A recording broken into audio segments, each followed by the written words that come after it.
From here, the goal is to lower your knees towards the floor. To lower the knees towards the floor, you want to counterbalance by moving your shoulders slightly backwards. All right? Slightly backwards.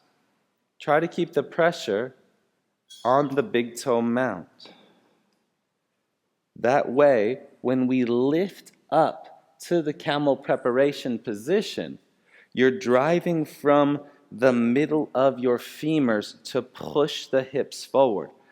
This way, your tailbone will slightly tuck and your glutes will engage to push and open the front body. The hands reach up. Bring our hands back to heart center. Sit towards the heels. Lift the knees up also by leaning back in space. Lower the heels as much as you can. Feel free to use your arms as a counterbalance to reach forward. Then you rise back up onto the toes. Lifting, getting long. So there's a height here. Now my knees reach forward as my shoulders lean back. Drive forward. Lifting, lengthening, opening. We repeat the process, lowering knees to floor. Drive hips up, tailbone tucking, reaching hands up to sky, opening, lengthening. You should feel the back body moving the position, moving you forward so that you can open and expand.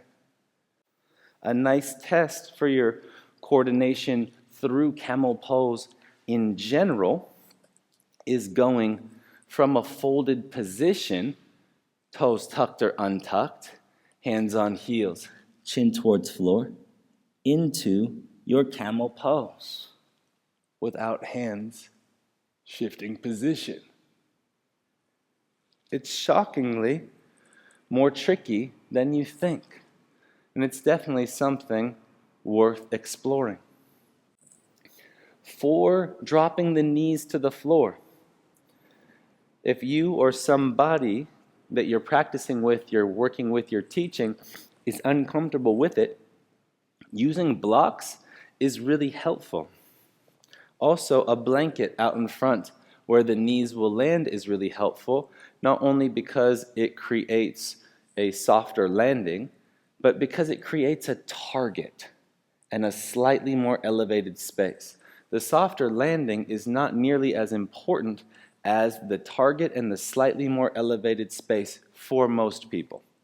When using the blocks here, finding the width based or the spacing based on your proportions is always going to be individual. However, it's important to know that the hands on the blocks allows the knees to reach forward. So having the blocks actually closer to the hips will teach the pattern. So often people take the blocks out here and then the whole body comes forward. Right? And so now we're actually just teaching a heavier movement pattern as opposed to the pattern that gets progressive over time. As long as the hands can plant, you can lean, feel the stretch through the feet, and find as much support as is needed here. And you can also get the drive through the hips to lift up and elevate. And wherever I'm going here, I'm doing my best to keep all 10 toes rooted into the floor. So that way I'm really in control of how lightly my knees land to the ground.